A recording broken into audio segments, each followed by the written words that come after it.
ko 887 taon bilang pagbibigay sa tatlong foreign martyr na lalong kilala sa bansang nagpupulisan. Ang El Filibusterismo ay sumunod sa pangyayari sa Noli Me Tangere at ang ilang kaganapan nito ay ang pagkatalo at pagkamatay ni Crisostomo Ibarra. Kinabukasan ay kumalat at nagkaroon ng mga usap-usapan tungkol sa pagkatalo at sa kakulangan ng mga bandido laban sa mga Kastila at sa buhay ni Crisostomo Ibarra na akala ng iba ay patay na.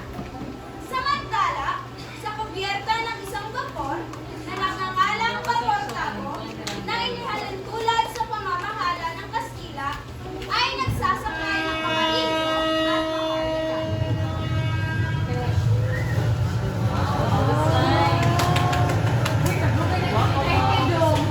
nakikita niyo ba ang kasulot ko? Walang-wala ito sa mga kasulot ko. Mapipira talaga ang asawa ko. Iniwan pa naman ako.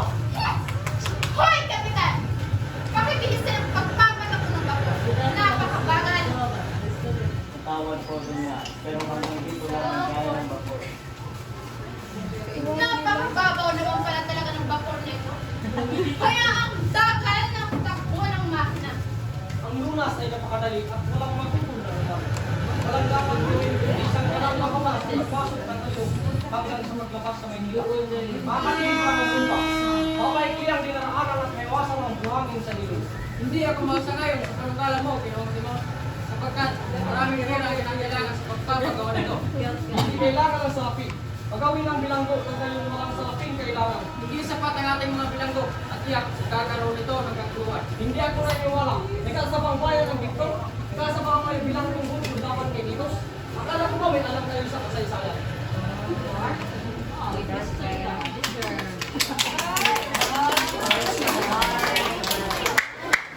Nang nakarating si Basilio sa San Diego, ay dinalaw niya ang kanyang ina. Nahuli ka na doon.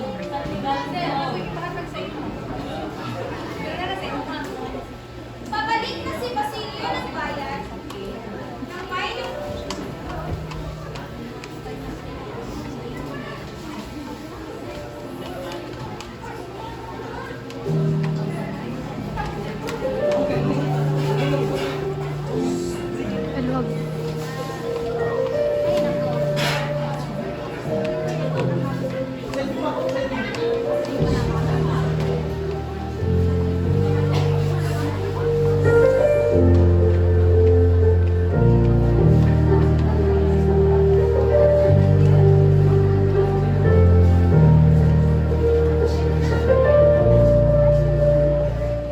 nang nakarating si Basilio sa San Diego, ay dinalaw niya ang kanyang ina.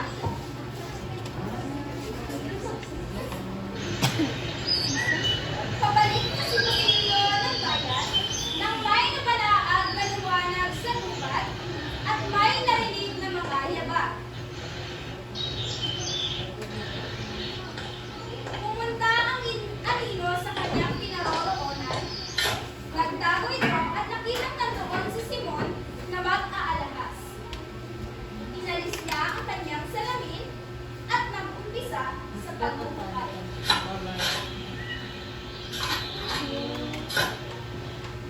Habang pinapanood ni Basilio si Simon, ay may nagbalik na alaala sa kanya na biglang na nakakalipas. Labing sa taon na ako ngayon ang living akin na. Sa buong din yun, at pinaliligaya ako mga ko yung managganti sa iyo. Anak ko ba yung kilala? Oo, isang taon pa na nila, isang taon na nalalagay ng lahat. Maliban sa aking ina na namatay na. Basilio, nakakapatid ka ng isang lihim na maaaring kasawi ko. Hindi kita papatayin sa pag-asang hindi kito pagsisisihan.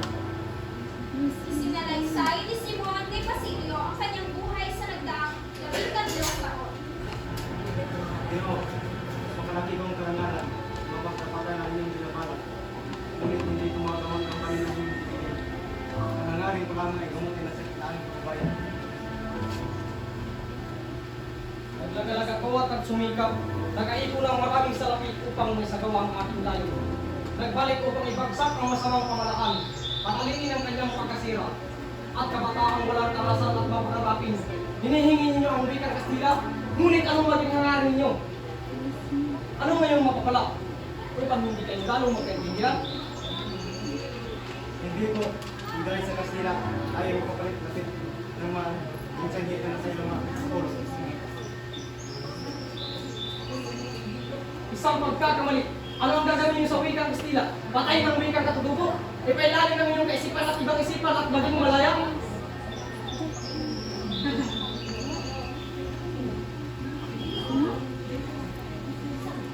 Pero, pagkarami kong karangalan, mapagdamagan ang ilang baga. Ngunit hindi ko mabawang magpamilang hindi. Hangarin ko lamang ang muti na sa aking mga kabayan.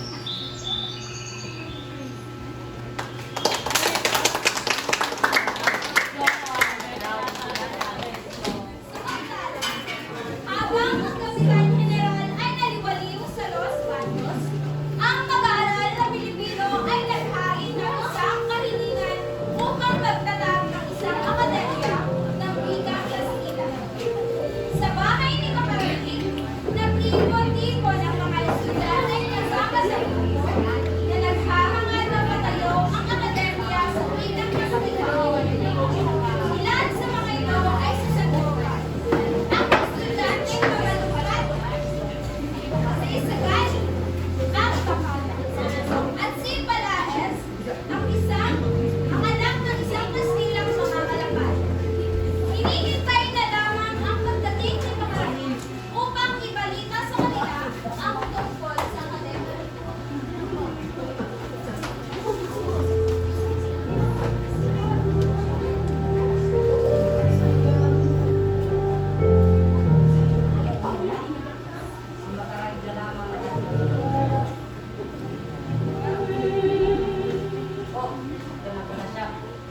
Kanina umaga ay nakita ko kay Padre Rene at ang pag-ibig sa akin Los Baños daw pinag-usapan ng lahat.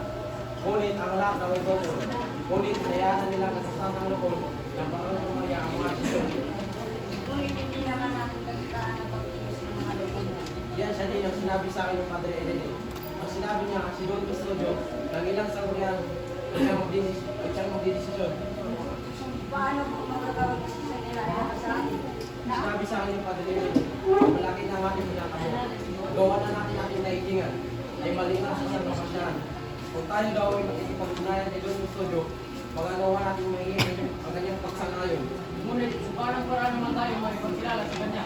Dalawang paraan lamang ang sinabi sa akin ng Padre Rene. Pagmanayan mo sa ipay, o isa pang paraan, hanapin natin si Ginoong Pasta, isang Pilipino ang kaibigan ni Padre Fernandez at Iloy Isidaya. Wala na bang ibang paraan sa pag-aandog ng kanilang mga pamilya? Huwag ka naman, di ba? Kasi hindi mo na lang kayong ginagawa ito upang magpapagala tayo. Pinalak yung babae na si Maria. Hindi naman siguro masama kung ating pagpapalala. Hindi malaiting na kakapapin ko sa mga pamilya. Ngunit kung hindi mo kasi magsasagumpay, saka natin gawin. Marahil isama si Sagay. Tayo natin ang show na lang. Dahil sa pangusong ni Sagay kay Ginoong Pasta.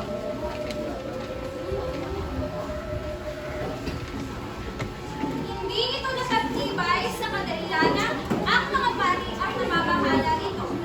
Sa gayon, hindi sila nagkakaroon ng karapatang makapangyarihan sa anumang pamamalaman ng sinabing akademya. Muling nagkita si Simon at Francisco at muli niyang hinawak ang binata na umanit sa binabalak niyang pagpupagsik at manggulo sa isang lutong na sa pilitang magbubukas sa kumbento ng Santa Clara upang agawin si Maria Clara. Ngunit, hindi ito nangyari dahil ng hapong din yun ay ginawian ng buhay si Maria Clara.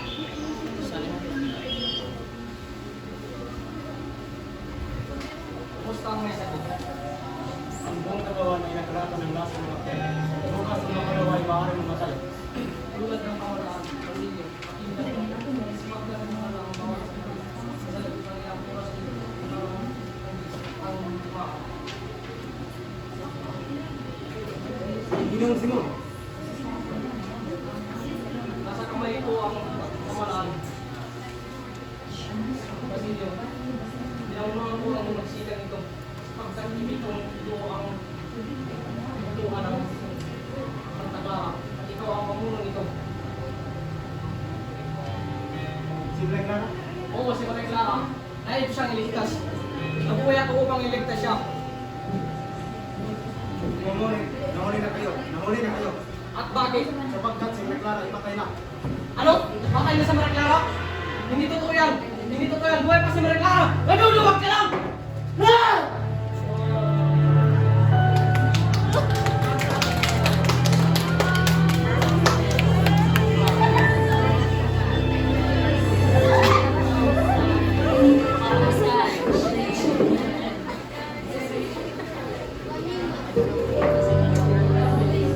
Maagang nagising si Basilio upang dalawin ang kanyang pasyente.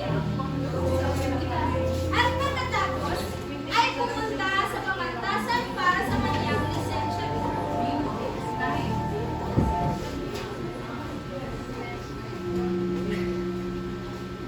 Mga halis, ako'y nahihiyang magsabi. Ngunit maaari bang hirang ng pira. Ako'y may kailangang gawin. Kaya ako sa mundo na yun. Oo, ay kaibigan. Maaari mo kailangan sa karulaan. Pangako mga gamit nito sa kasiyan. Masama ka talaga. Maraming salamat kapatid. Ako yung ano. Mag-ingat ka. Sa kanyang paglalakad, nakasalubong niya ang profesor na malapit sa kanya. At pinayuhan siya na umuwi at sirain ang mga kasulatan na maaaring magdawit sa kanya.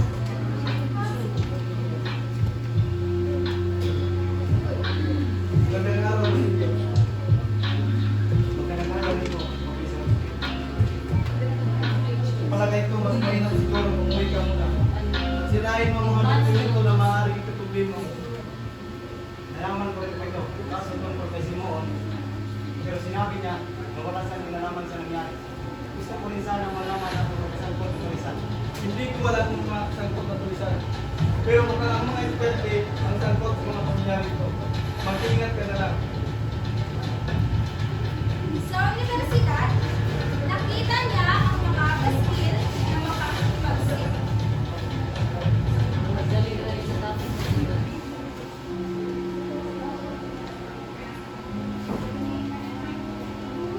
Mga kabahan ng mga pasileto.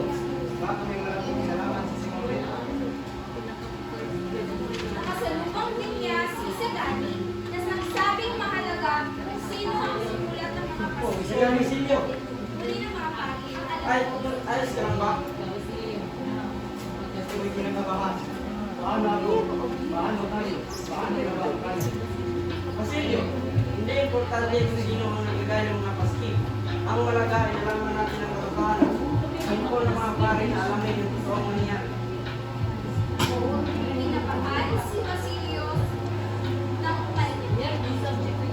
Kinabahan si Basilio at umalis para puntahan si Kapakarain. Ngunit, sa pagharap niya sa mga Guardia Civil, dinakip siya kasama si Isagani. Hindi ko sanayan ang kanyang ginagawa. Kailangan mo kasi sa kali.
Hindi ko na alam ang aking gagawin.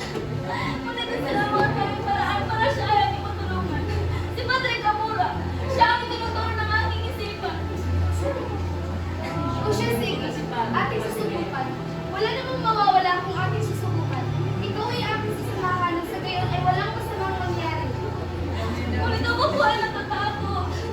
Hindi kaya ng aking isip ang kapalit na hinihingi ni Padre Camura. Na alam naman natin ang balikat sa mga babae. Huwag kang mag-alala. Gagabihin kita. Gagabihin kita upang walang pangahalan na mangyayari. Hindi nagtagal, ay pumayag na lamang si dahil wala na siyang ibang naiisip na paraan. At nagtungo sa kumbento kung saan naroon si Padre Camora. Habang nakapasok na ng kumbento si Muli, naiwan naman sa labas ng kumbento si Hermana Bani. Hindi nagtagal, ay naisagawa ni Padre Camora ang panghahalay ngayon. Papa! Papa! Padre Camora, parang awa na lang po! Papa! Tama na po! Padre Camora! Tama na po kayo!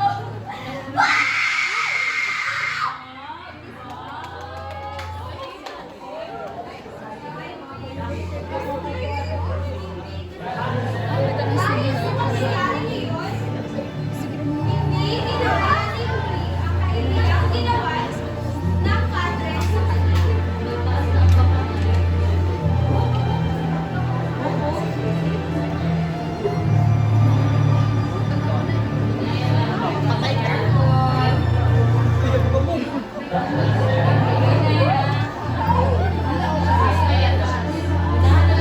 Kaya, tumalon siya sa kumbento.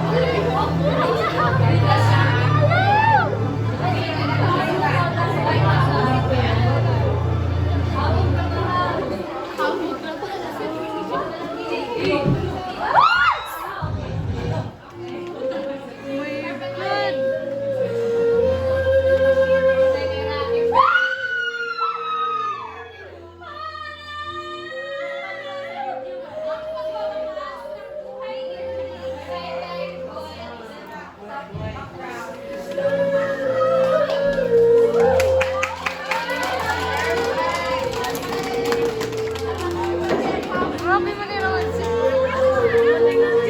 Sa wakas, dumating na rin ang pinakainintay na araw ni Simon.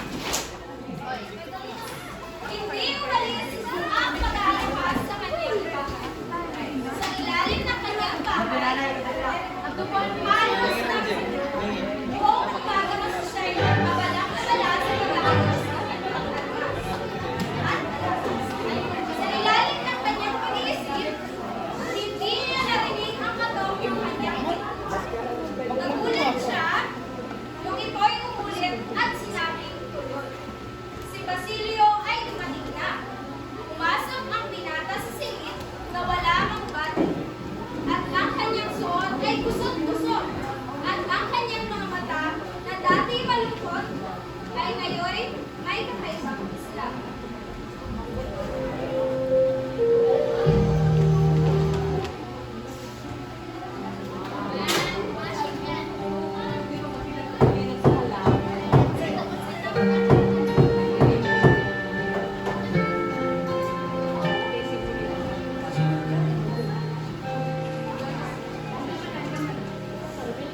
Nung sino, ako ba'y masama mo? Ano sa pagkakulang ko na kinuha mo kung tinulungan? Pero, magyago ko. Pero sa wala tama kayo. Ako po'y hanggang maglingkod ng mga samay para. Salamat sinata. Inawin mo ating mga pangyamat at kailangan. Urong-sulong ang ating mga pinapos. Dahil pinipita ko. Marin na tayo ngayon. Sinama ni Simon si Basilio sa kanyang laboratorio kung saan niya tinago ang kanyang tuliga. Si Simon ay naglabas ng isang ilawang may balat na ginto. Na ubos ay tulad ng isang banana. Pang dinamita.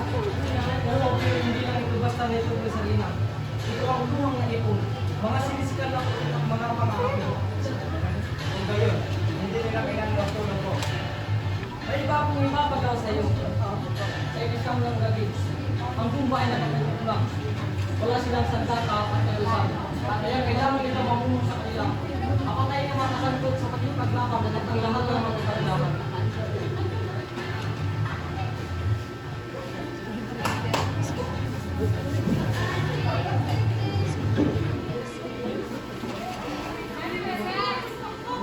Araw na alang kasal. Isang engkaneng okasyon ang kinaluhan ng mga malalaking tao at malalapit na kaibigan at pamilya ng dalawang nag-iisang Paulina Gomez at ang pamangkin ni Doña Victorina at ang pamangkin ni Doña Victorina at Juanito, ang anak ni Don Timoteo Palacios.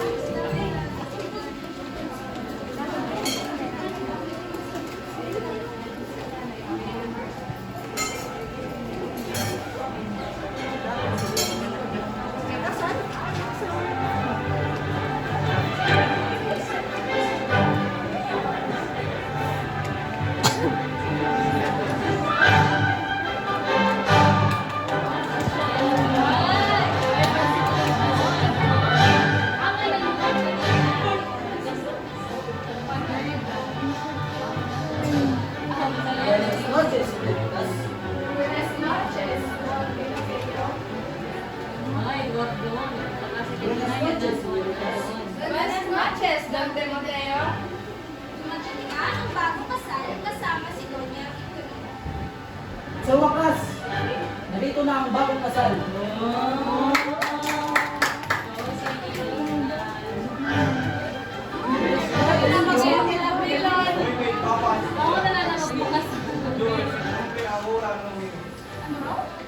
Sabi ko ni Don Timoteo, tinawag ko sa liso na limo sa bibig sa limo kay Batman. Gusto niyo magkuhan sa liso na matawag na dalawang hombre na ibig sabihin dahil Latin kasi. Bigyan na naman ang natin ng ating pag-Espanyol at tumulong lamang sa kasal.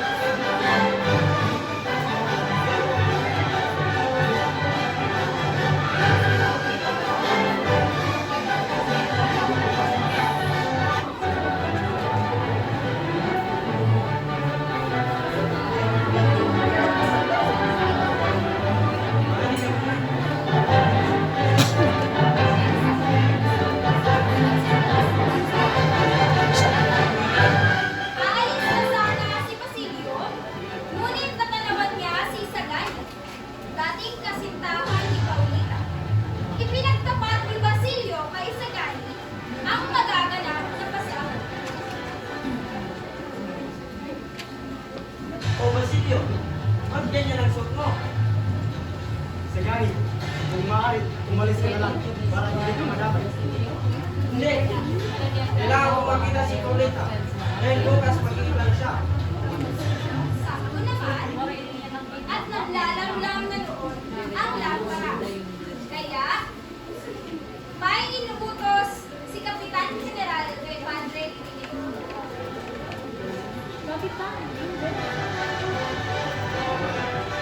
Taas mo ang dyan ng ilawan. Ngunit, inagaw ito ni Sagani, tumakbo sa azotea at inihagis ang lampara sa ilog. Hindi natuloy ang balaki ni Simon na pagtitipas.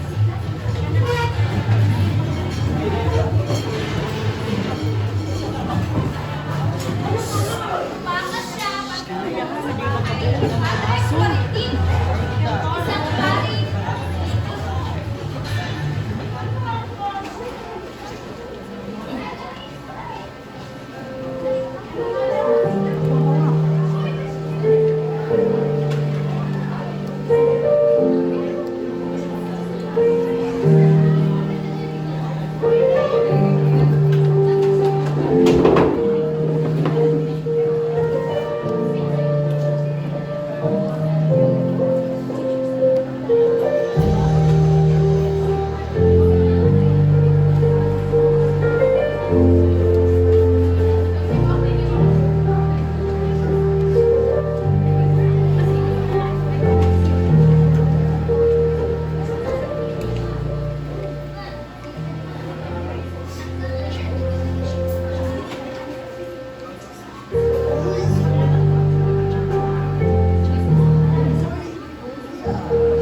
Amen.